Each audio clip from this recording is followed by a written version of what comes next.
Think back to the last time you got upset over a message, a comment, or a small action that ruined your entire day. Sometimes just a few words are enough to trigger a reaction so strong that we lose our clarity and allow emotions to take over. Reactive feelings rise quickly, and before we even notice, they're already shaping our thoughts, our choices, and our behavior. But is there a way to stop ourselves from being carried away by those emotional waves? Is it possible to face anger, pressure, or disappointment with a calmer mind and a more steady heart? In today's video, we will explore a powerful philosophy that teaches us how to control reactive emotions, how to live with inner tranquility, and how to find strength in stillness. A philosophy that has existed for more than 2,000 years, yet still has the power to transform the way we face the world today. This philosophy helps us discover inner strength in a world full of noise and constant movement. In modern life, information overwhelms us, expectations grow heavier, and pressure becomes a silent companion in everyday routines. Many people believe that peace comes from changing everything around them, finding a quieter job, being surrounded by more understanding people, living in a calmer environment, or waiting for life to become more favorable. Yet throughout centuries of human history, one truth has never changed. Peace always begins within us, not around us. The philosophy we explore today is not merely an ancient concept preserved by history. It is a reminder to look inward, to return to the foundation of our inner world, our thoughts, our emotions, and our choices. These internal elements shape the quality of our lives far more than external circumstances ever could. A person with a quiet mind can still feel peace in a crowded street. Meanwhile, someone with an unsettled mind will feel anxious even in silence. Therefore, the real work begins inside. Human beings often believe that life must adjust itself to their desires before they can feel calm. We blame people who upset us, situations that frustrate us, and environments that disturb us. We convince ourselves that happiness will come when everything finally aligns perfectly. But such thinking leads to dependence, and dependence makes us vulnerable. If we need the world to change before we can feel peaceful, then our peace will always be unstable, fragile, and easily taken away. This philosophy invites us to embrace a different perspective. Instead of chasing external perfection, it teaches us to cultivate inner stability. When we learn to create balance within, the outside world gains less power over our emotions. Challenges, opinions, or unexpected events may still happen, but they no longer control how we feel or who we become. We start responding with clarity rather than reacting out of habit. Our responses shift from automatic defenses to intentional choices, shaped not by impulse, but by awareness. And gradually, this inner steadiness becomes our true source of peace. Why has a philosophy like this survived for thousands of years? Why does it continue to influence psychology, personal development, emotional intelligence, and modern mental health practices? What makes it so resilient, so enduring, and so meaningful? The answer is simple. Human beings have always struggled with their emotions, and that struggle has never changed. Empires have risen and fallen, technology has advanced, societies have transformed, yet the core of human experience remains the same. People still feel anger, fear, insecurity, anxiety, jealousy, disappointment, and pressure. They still search for peace, strength, and clarity. Even without busy cities, chaotic traffic, social media, and fast-paced communication, people in ancient times also faced emotional storms. Their surroundings were quieter than ours, yet their minds were not. They still needed guidance on how to live well despite suffering. That is why this philosophy became a compass, not simply to explain life, but to teach people how to walk through it with wisdom. This philosophy endures because it directly addresses the essence of our emotional lives. It does not promise a life free from hardship. It does not encourage us to avoid challenges or run away from discomfort. Instead, it teaches us how to face reality without losing ourselves. It shows us that peace is not the absence of conflict, but the ability to remain steady within it. To understand this philosophy is to recognize that we do not have control over everything in life. We cannot control what people say, how they behave, or how events unfold. But we can control how we interpret, how we respond, and how we allow things to affect us. That is where our strength lies. That is where true freedom begins. With inner balance, emotions stop being dictators. They become signals, messages, and reflections of what we hold inside. Instead of being ruled by anger, we observe it. Instead of drowning in frustration, we examine it. Instead of reacting blindly to fear, we understand what it tries to protect. This act of observing before reacting transforms emotional chaos into emotional clarity. Thus, the philosophy we are exploring is not a rigid doctrine or a strict rulebook that forces us to behave in a certain way. It is a perspective, a way of looking at ourselves with honesty, clarity, and courage. Instead of demanding perfection or emotional suppression, it teaches us to understand our inner world before we let it influence the outer one. It invites us to pause before reacting, to breathe before speaking, and to observe our thoughts and feelings before we allow them to shape our decisions. When this becomes a habit, even the smallest moments of daily frustration, disappointment, or conflict turn into opportunities for growth. We begin to notice the space between stimulus and response, a space filled with awareness, choice, and potential. Before we move forward, pause and reflect. What truly governs your peace? The unpredictable events around you, or the choices you make in response? Consider how often external circumstances dictate your mood, push you into reactivity, or hijack your calm. Now imagine shifting that power inward, choosing breath over impulse, perspective over panic, and response over reaction. How different would your day, your relationships, and your sense of self feel if you practiced that choice consistently? This simple inward turn, habitually choosing how to respond, gradually builds a dependable, inner stability that external chaos cannot easily erase, and strengthens lasting peace. What might change if you stopped reacting on impulse and began choosing your responses with intention? Who could you become if your mind stayed steady, not because life is peaceful, but because you are stable within it? This shift could redefine your actions, your relationships, and your true self. These questions are not puzzles to solve quickly. They are seeds meant to be planted in your awareness. As they grow, they will guide you toward a kind of inner balance that does not depend on luck, comfort, or perfect conditions. It comes from within, from the quiet strength of mastering yourself. To truly understand the philosophy behind mastering reactive emotions, we need to return to a time when humans were forced to confront instability every day. This worldview did not emerge from comfort, peace, or luxury. It was born in eras defined by war, epidemics, social uncertainty, and the harsh recognition that life rarely goes the way we want. In those times, philosophy was not merely a tool for intellectual debate. It was a weapon for survival, a compass meant to help human beings endure chaos and avoid being consumed by their own suffering. In a world that felt fragile and unpredictable, this philosophy arose as a guide not for controlling events, but for controlling ourselves. Rather than promising that life could be perfect, it offered a way to remain strong even when the world is imperfect. Instead of asking us to escape reality, it taught us how to confront it with clarity and courage. Figures such as Marcus Aurelius and Epictetus redefined this approach into a practical lifestyle. They were not detached scholars sitting in quiet libraries. Marcus Aurelius was a Roman emperor leading an empire under threat. Epictetus was once a slave who learned that true freedom has nothing to do with chains. Through their writings, they emphasized one core principle: we cannot control what happens, but we can always control how we choose to think, feel, and respond. This idea mirrors a truth found across different traditions, including Buddhism.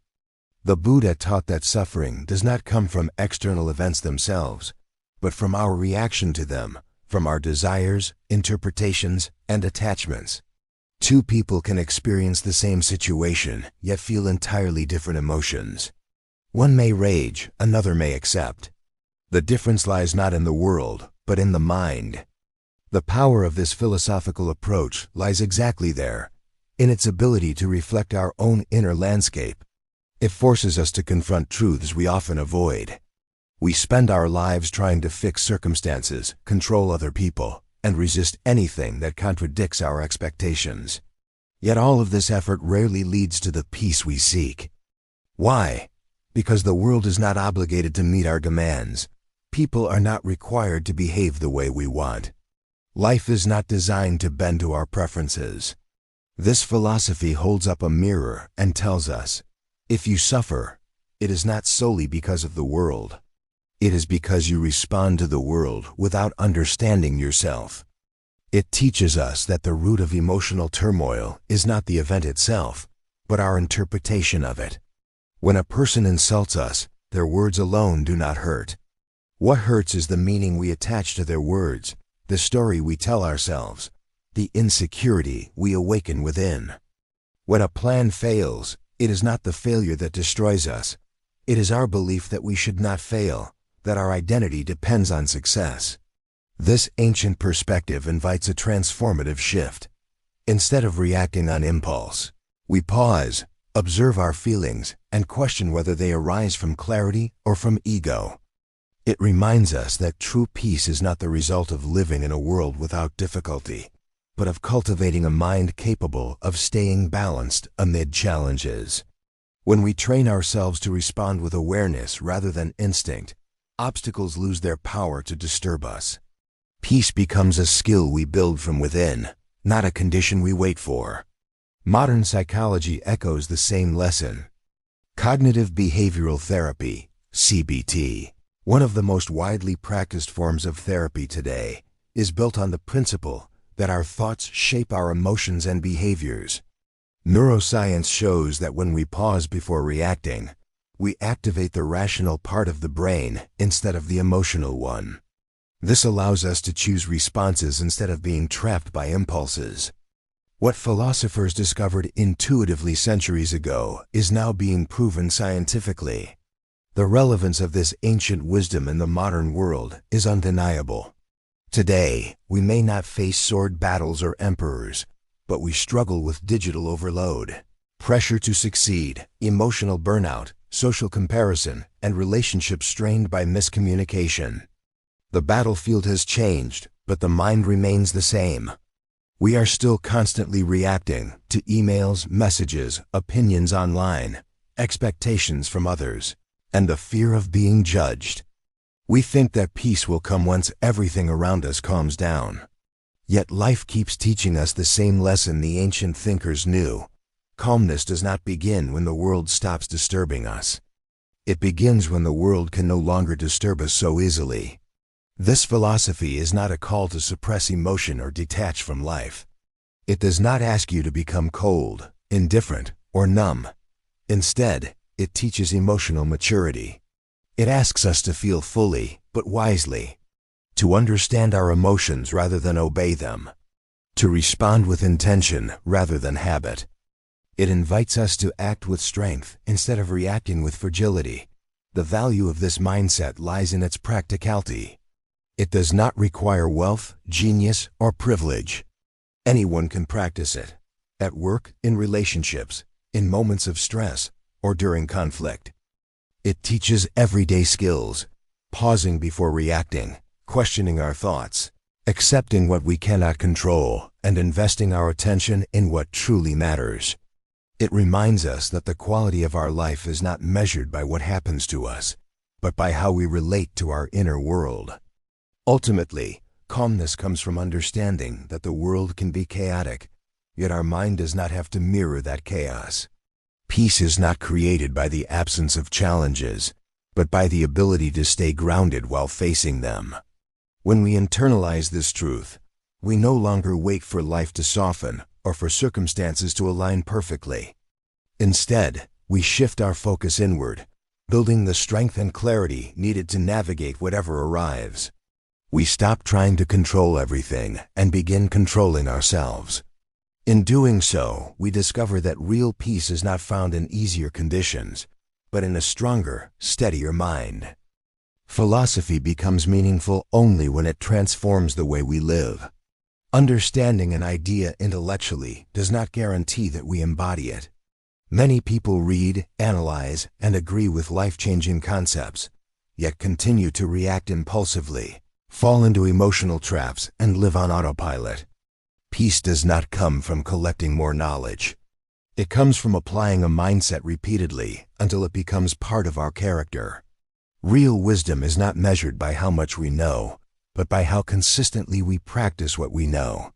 So how do we live according to a philosophy that teaches us to remain calm, balanced, and in control of our responses? How do we turn reflection into daily action? Let's begin with the modern workplace. In professional environments, frustration, competition, deadlines, and pressure often trigger emotional reactions. We might snap at a colleague, panic before a presentation, or feel defeated by criticism.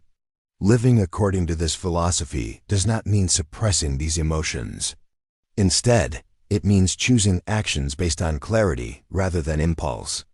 When a challenge arises, instead of reacting out of fear, anger, or insecurity, we take a moment to breathe and act with intention. We focus on doing the task well rather than fighting the fear of failure. We pay attention to the quality of our actions rather than trying to control outcomes that are not fully in our hands. In the workplace, calmness becomes a strategic advantage. It allows us to think clearly, work efficiently, and lead without being governed by panic or ego. Next, consider our relationships. Emotional reactivity often damages communication more than actual problems do. We interrupt, defend ourselves too quickly, or assume the worst. Instead of listening to understand, we listen to respond. Living this philosophy means changing that dynamic. It means choosing patience over impulsiveness. When someone speaks, we give them space to express themselves fully before forming an emotional reaction. If we feel anger rising, we slow down before speaking. We ask questions with curiosity instead of jumping to conclusions. We practice empathy, not as a sign of weakness, but as a form of strength. The strength to stay centered rather than being controlled by our emotions. Healthy relationships are not built by perfect people, but by emotionally responsible individuals who know how to manage themselves. Most important of all is the inner dimension, how we relate to our own thoughts and feelings. This philosophy encourages us to train our mind with daily practices.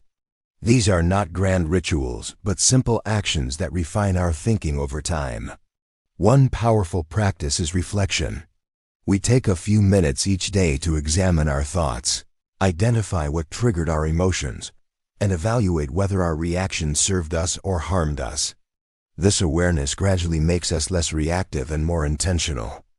Another essential practice is gratitude, not the shallow kind of forced positivity, but a conscious recognition of the value in what we already have. Gratitude calms the desire to control everything. When we appreciate what is within our reach, we stop fighting reality and start engaging with it more wisely. Gratitude strengthens emotional stability because it shifts our focus from what we lack to what we can use to grow. We must also learn to face emotions with observation instead of resistance. When sadness, anger, jealousy, or disappointment appears, most people either suppress the feeling or let it take control. Neither approach leads to peace. Observation means acknowledging the emotion, understanding its origin, and giving it space without letting it define us. We can ask ourselves, why am I feeling this? Is it based on assumptions, fear, or attachment?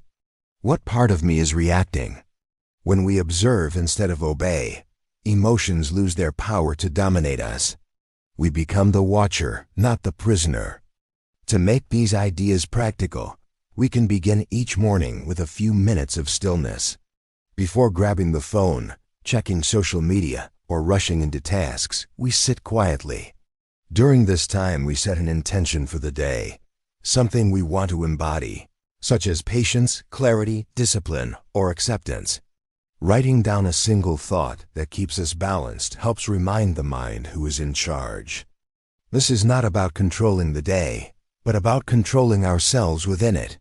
Then, at night, we end the day with reflection. Instead of judging ourselves harshly, we simply review our actions. Where did I stay composed?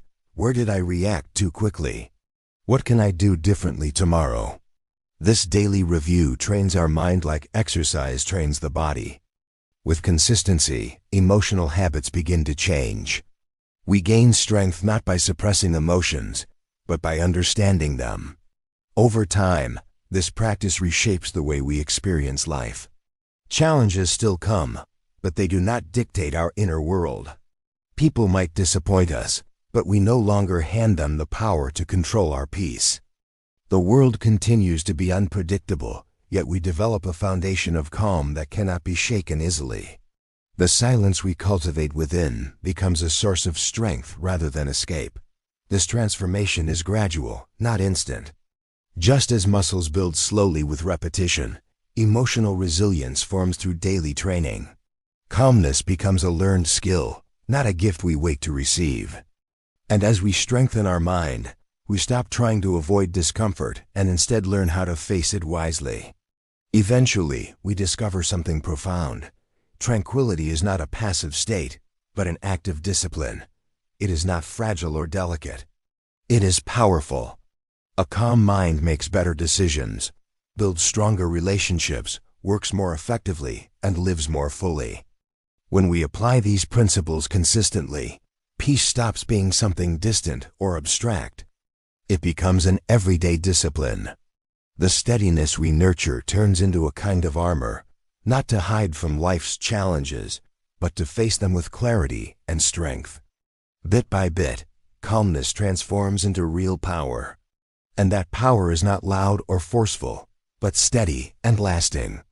Over time, it shapes how we think, how we respond, and ultimately, how we live, grounded, resilient, and truly at peace.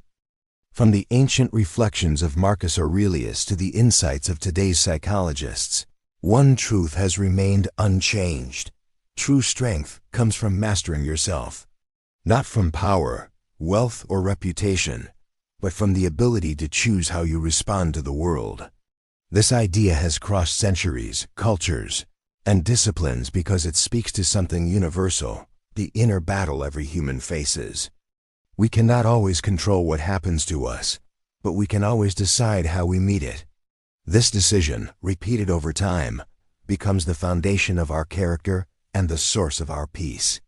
Marcus Aurelius, a Roman emperor who carried the weight of an entire empire, wrote to himself, reminding his own heart to stay disciplined, calm, and compassionate, even amid chaos. He did not write to impress the world, but to control his own impulses, frustration, and fear. Epictetus, once a slave, taught that even when life takes everything away, no one can take our ability to shape our response. And then there is the wisdom from Buddhism, which teaches that suffering does not arise from what happens to us, but from how the mind reacts to it. Across time, the message is clear. Life is shaped from the inside out. Modern psychology echoes the same understanding. Cognitive behavioral therapy, one of the most widely used therapeutic methods, today is built on a principle remarkably similar. Our thoughts shape our feelings, and our feelings shape our actions. Viktor Frankl, a psychiatrist who survived the horrors of concentration camps, concluded that the last of human freedoms is the ability to choose one's attitude in any given set of circumstances. When everything was taken from him, this inner freedom remained. And that freedom kept him alive. In a world filled with noise, comparison, pressure, and constant stimulation, inner calm becomes more than a peaceful ideal. It becomes a form of rebellion. We live in an era where outrage is encouraged, where quick reactions are rewarded, and where attention is constantly manipulated. People feel overwhelmed not because the world is more dangerous than before, but because our minds are more exposed than ever. Notifications, opinions, social pressure, digital conflicts, they infiltrate our thoughts without permission. In such a world, maintaining self-control is not passive. It is warrior-like. It requires awareness, discipline, and clarity. So pause for a moment and ask yourself, what kind of person am I becoming? Are you someone who reacts on impulse, letting anger, fear, or insecurity influence every choice? Do small annoyances, unexpected setbacks, or careless words from others dictate how you feel and behave? When each reaction is driven by emotion rather than awareness, your power gradually slips away and your peace becomes dependent on whatever happens around you. Or will you become someone who responds with intention, someone who chooses calm over chaos and clarity over impulse? Imagine acting based on your values instead of your moods, choosing strength instead of being triggered by every circumstance, a message on your phone, a rude comment, a moment of failure. These daily choices may seem small, but over time they shape your character, your relationships, and ultimately your entire life. Self-mastery does not mean suppressing your emotions. It does not mean pretending you do not care, or forcing yourself to stay silent when something matters. It means seeing emotions clearly, understanding them, and choosing wisely. It means acting, not reacting. When anger arises, you acknowledge it without letting it speak for you. When fear arrives, you observe it instead of obeying it. When jealousy appears, you recognize it without becoming its victim. Mastery is not about never feeling. It is about never being owned by what you feel. In mastering yourself, you begin to transform your relationship with the world. When someone criticizes you, you do not crumble or attack. When plans fail, you do not panic.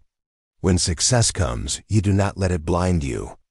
You walk through life steady, not because life is easy, but because your foundation is strong. You become reliable in your actions, confident in your values, and calm in your presence. Such people change rooms without raising their voices. They influence others without forcing their opinions. They lead without demanding authority. And this mastery radiates into relationships, work, goals, and personal growth. You forgive more easily, not out of weakness, but because resentment no longer controls you. You focus more deeply, because distractions lose their power. You take responsibility for your choices, rather than blaming circumstances. You become someone others can trust, including yourself. This journey doesn't happen through one big realization. It unfolds through countless small moments. The instant you pause and breathe before responding. The choice to seek clarity instead of rushing into chaos. The decision to observe your emotions rather than be controlled by them. Every time you act from awareness instead of impulse, you are shaping the person you are becoming. Just as drops of water reshape stone, these subtle choices slowly and inevitably mold your character. Each of these moments is a quiet opportunity. You are not asked to be perfect, only to notice what is happening within you and choose your response with a little more intention. Even a single breath before reacting can change the direction of your actions. Over time, these small acts of consciousness transform into habits, and those habits become strength, stability, and inner peace. Growth is not loud or dramatic. It is steady, patient, and persistent. So return to the question, gently and with curiosity. Who do I want to become? Who is truly steering my life, my emotions in the moment, or my deeper awareness? What might my life look like if I chose how to respond, instead of letting impulses decide for me? These questions are not commands, they are invitations. They simply ask for openness, not perfection, only a sincere willingness to grow, step by step. In a loud world, inner silence is strength. In a reactive world, reflection is power. In a chaotic world, self-discipline is freedom. Master yourself, and you begin to master life, not by controlling everything around you, but by becoming unshakable within it. True peace does not come from a life without problems, but from the ability to keep the mind steady no matter what happens around us. This philosophy offers us tools to observe our emotions, choose our responses, and live with greater depth, without chasing meaningless conflicts, without waiting for others to change but beginning with ourselves. Every day, even a small step toward emotional discipline becomes a powerful act of self-mastery. You don't need perfection. You only need progress, and progress begins with awareness. When you learn to respond instead of react, you gain freedom. When you choose calm over impulse, you choose strength. When you cultivate inner clarity, life itself becomes lighter, clearer, and more meaningful. If this video brought you value, feel free to share your thoughts in the comments, or subscribe to the channel to continue this journey toward a calmer, wiser, and more centered life.